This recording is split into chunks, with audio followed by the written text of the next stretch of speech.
Yo, assalamualaikum warahmatullahi wabarakatuh. Berjumpa lagi dengan saya di channel Rifan Adlan Arif.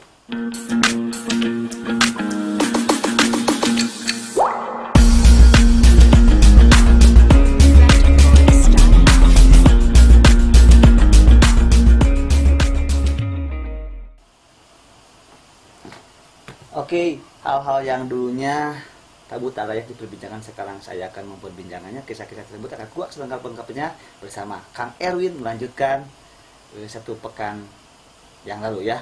Oke, jangan hubungi lagi Kang Erwin. Oke, sebenarnya takut ada yang ngomen, kita udah pakai masker ya, tapi cuma kita disimpan karena Kang Erwin negatif, sudah dirapid tapi negatif. Saya juga emang negatif ya. Jadi oke, sama saya juga masih ngopi. Sebelum saya sama Kang Erwin kembali lagi sharing tentang keimanan ya Kang ya. Kemarin itu sampai rukun iman yang ketiga ya. Sebenarnya sekarang 4, 5, 6 ya. 4, 5, 6. Tapi bagi teman-teman yang belum subscribe channel saya, silakan kalian subscribe channel saya, kalian subscribe dulu gratis. Dan jangan lupa aktifkan lonceng notifikasi biar kamu jadi orang yang pertama yang menonton video selanjutnya. Jangan lupa di like, di share kepada teman-teman kamu biar teman-teman kamu juga tahu apa yang kamu tahu. Oke, Kang Erwin. Rukun iman yang keempat tuh apa sih? Iman kepada Nabi dan Rasul. Iman kepada Nabi dan Rasul. Kalau jumlah Nabi itu ada berapa? Kalau jumlah Nabi itu 124.000. Oh, banyak berarti ya? Banyak. Dan kalau Rasul itu 313. Tapi yang wajib kita ketahui, jumlah Nabi dan Rasul itu ada 25. Oke. Jumlah Nabi itu ada 124.000. Kalau jumlah Rasul ada 313. Tapi yang wajib kita ketahui jumlah Nabi dan Rasul itu ada 25. Oke, sip. Oke, I know. Saya mau bertanya, Bang. Oke. Perbedaan Nabi dan Rasul itu apa? Perbedaan Nabi dan Rasul. Kopi dulu ya.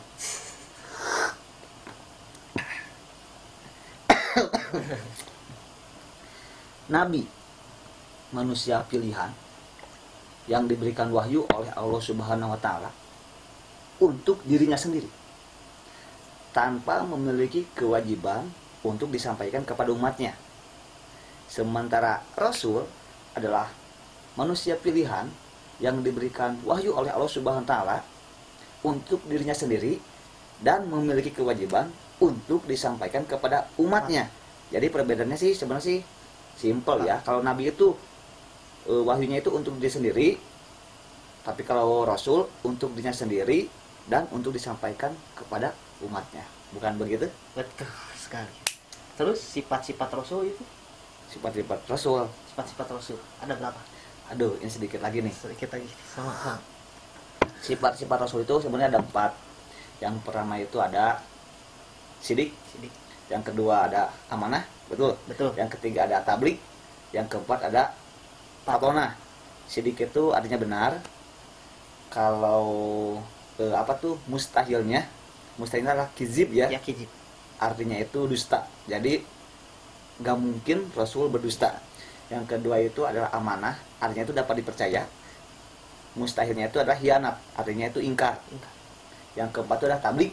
Tablik itu artinya menyampaikan. Dan mustahil bahwa Rasul-Rasul itu kitman, artinya itu menyembunyikan. Sementara kalau yang keempat itu adalah amanah, patona. Aduh, keluarga, sorry. Patona artinya itu cerdas atau pintar. Ya. Mustahilnya itu balada atau balawah, artinya itu bodoh. Jadi gak mungkin dong Rasul-Rasul Allah Subhanahu wa Ta'ala itu ya bodoh, jadi seperti itu. Aku senang ngopi deh. Jadi kalau kalian pengen datang ke sini, saya akan menyuguhkan ya kopi. Oke. Ada sih Kang Erwin orang ya pada zaman Nabi dan Rasul yang mengaku-ngaku bahwa dirinya adalah Rasul gitu. Ada. Dulu itu zaman Nabi. Ya. Yang mengaku-ngaku Nabi itu ada yang namanya Musailamah. Tapi sering disebut itu Musailamah Al-Kadzdzab. Oh, jadi Musailamah si sang pendusta ya? Sang pendusta. Tapi itu bukan zaman Nabi aja. Oh, jadi bukan hanya zaman Nabi saja? Di zaman sekarang pun ada yang ngaku-ngaku Nabi. What the Ternyata pada zaman sekarang maksudnya? Waktu zaman Nabi, zaman sekarang. Sorry, zaman sekarang juga ada orang yang mengaku bahwa dirinya adalah nabi. Tapi yang lebih parah itu ada yang mengaku-akunya dirinya Tuhan. Aduh.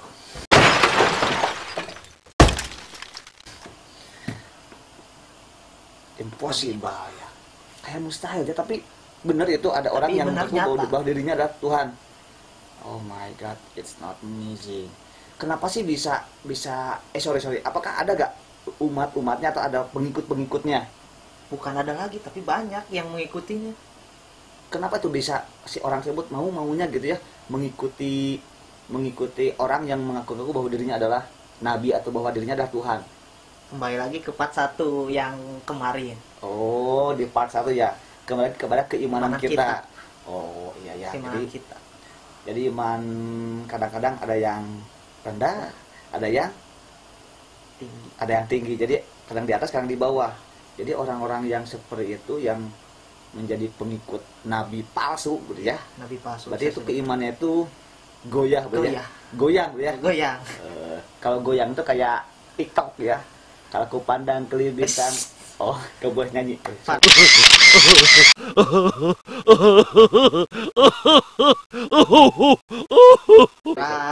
Saya mau tanya lagi. Oke, siap. Para nabi dan rasul itu punya mujizat. Oke. Yang kita tahu aja lah. Oke, siap. Nabi Daud itu mujizatnya.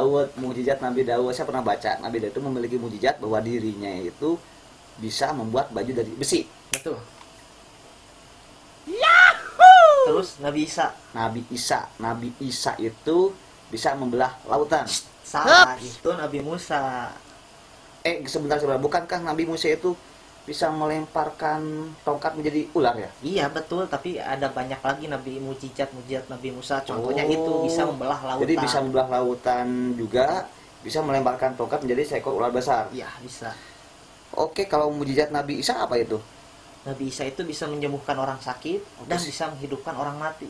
Wow, it's very amazing. Oke. Terus kalau Nabi Ibrahim? Nabi Ibrahim itu aku tahu bisa tak mempan dibakar api. Iya. Kalau Nabi Sulaiman?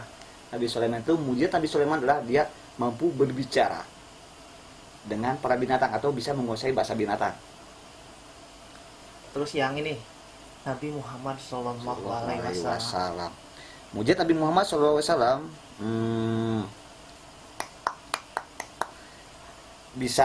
bisa membelah bulan menjadi 2. Terus masih banyak loh.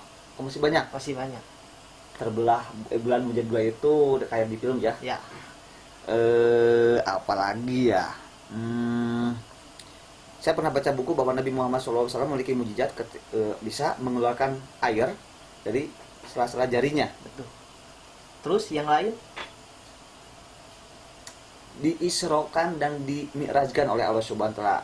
Nabi Muhammad SAW diperjalankan oleh Allah Subhanahu wa taala selama semalam dari Masjidil Haram ke Masjidil Aqsa dan diangkat oleh Allah Subhanahu wa taala ke Sidratul Muntaha.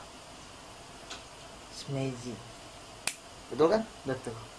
Terus mujizat yang paling amazing Nabi Muhammad SAW. Yang paling amazing mujizat Nabi Muhammad SAW apa ya? Yaitu Al-Quran. Oh, Al-Quran ya? Al-Quran. Wow, berarti Al-Quran itu adalah mujizat Nabi Muhammad SAW yang paling amazing. Masih ada, yang masih ada di tahun 2021. Masih ada. Wow. Oke guys, jadi salah satu mujizat Nabi Muhammad SAW adalah Al-Quran. Karena Al-Quran, jadi mujizat itu sekarang masih ada. Tinggal kita berarti ya sebagai umatnya yang harus saling mengkajinya, membacanya berarti ya. Betul. Oke, sekarang saya kira aku dong yang nanya sama Akang ya. Ya. Apa sih tugas-tugas Rasul itu apa sih? Tugas-tugas Rasul itu mengajarkan kita tauhid. Mengajarkan ketauhidan. Oke, selain itu terus mengajarkan amal soleh. Mengajarkan kita beramal soleh untuk melaksanakan amal-amal yang soleh ya. Iya. Seperti apa tuh? Bersedekah dan sebagainya. Apalagi? Terus mengajarkan kebaikan. kebaikan kepada umat kita sama umat Nabi Muhammad SAW. Oke, apakah hanya mengajarkan harus baik itu kepada orang muslim saja? Tidak. Oh enggak, jadi kepada orang non muslim juga, Jadi sesama makhluk. sama makhluk ya. Intinya. Oh iya ya, sama makhluk ya, termasuk di dalamnya dengan orang yang non muslim. Iya. Oh iya ya, aku tahu itu kan diajarkan toleransi ya. Ya, toleransi. Apalagi kita di Indonesia itu emang adanya toleransi beragama. Oke Umat oke oke. beragama. Di dalam Al-Quran juga saya pernah tahu loh Kang, bahwa apa tuh artinya itu lakum dinukum wal yadin ya, untukmu agamamu, untukku agamaku. Jadi fine aja ya. Oke lah Damai. pokoknya. Oke seperti itu ya. Jadi pokoknya Perdamaian. perdamaian, jadi ada persatuan lah antar umat beragama. Jadi seperti itu. Oke. Wah ternyata saya baru tahu loh Kang, bahwa jumlah nabi itu ada 124.000, jumlah rasul itu ada 313, dan yang wajib kita ketahui ada 25 ya. Dan sekarang pun nabi itu masih ada, Maksudnya masih hidup. seluruh nabi masih hidup? Bukan. Ada beberapa nabi. Ada beberapa nabi yang masih hidup. Oke, ada beberapa nabi yang masih hidup. Siapa itu? Contohnya Nabi Khidir. Oh iya. Nabi Khidir Nabi alaihissalam Khidir alaihissalam dia masih masih hidup. Wah, atas izinnya berarti ya. atas izin Allah. Wow, it's very amazing. Sepertinya kalau saya mempertanyakan tentang Nabi Khidir itu terlalu jauh ya. Terlalu jauh ya. Karena takutnya orang-orang yang apa tuh, ntar kan ada bertanya lagi, ini gimana sih, bagaimana gini-gini dan sebagainya. Oke, jadi penasaran. Oke, Kang, apakah bisa dilanjut gak ke rukun iman yang kelima itu? Kan kemarin itu apa tuh, kita beriman kepada hari kiamat, dan yang keenam itu beriman kepada qada dan qadar. Bisa dilanjutkan sekarang? Tapi lebih baik nanti aja kan. Oh, jadi bersambung lagi. Bersambung lagi kita di sini. Lebih baik kalau lebih enak itu kita di outdoor. Contohnya di pegunungan, Oh, di hutan, biar lebih amazing. oh, amazing. Dia ikut-ikutan tuh ya bahasa ya. Jadi ngopinya juga biar benar-benar terasa Nikmat. gitu. Oh, nikmat banget ya. Pokoknya rukun iman yang kelima itu apa tuh? Kita mengimani kepada hari akhir, dan yang keenam itu mengimani kepada qada dan qadar. Oke, siap. Suasana baru. Oke, suasana baru, insya Allah ya Kang ya. Pokoknya bagi teman-teman semuanya yang ada beberapa pertanyaan, kamu juga bisa apa tuh menulis di kolom komentar ya. Insya Allah kita juga dibahas pokoknya ya. Terus kalau malu di kolom komentar bisa nge-DM saya di Instagram saya, atau bisa langsung hubungi saya, atau kamu juga bisa datang ke sini pengen ngopi bareng sama saya. Oke lah, kenapa enggak. Pokoknya sekali lagi thank you so much Kang Erwin, yang jauh-jauh, yang saya gak akan menyebutkan kota Kang Erwin karena takutnya itu udah di rapid test enggak, jadi takutnya kan netizen kan suka seperti itu, tapi insya Allah dia negatif. Oke. Emang kita juga di sini disediakan juga apa tuh, masker, hand sanitizer. Saya juga disebut dengan apa tuh, gas infektan. Oke, gas infektan. Pokoknya aman-aman saja. Insya Allah mudah-mudahan orang-orang yang senantiasa melihat tayangan ini, saya doakan semoga bisa bertambah lagi keimanan dan ketakwaan kita kepada Allah Subhanahu wa taala ya. Amin. Terima kasih, thank you so much. Wabillahi taufiq wal hidayah. Wassalamualaikum warahmatullahi wabarakatuh.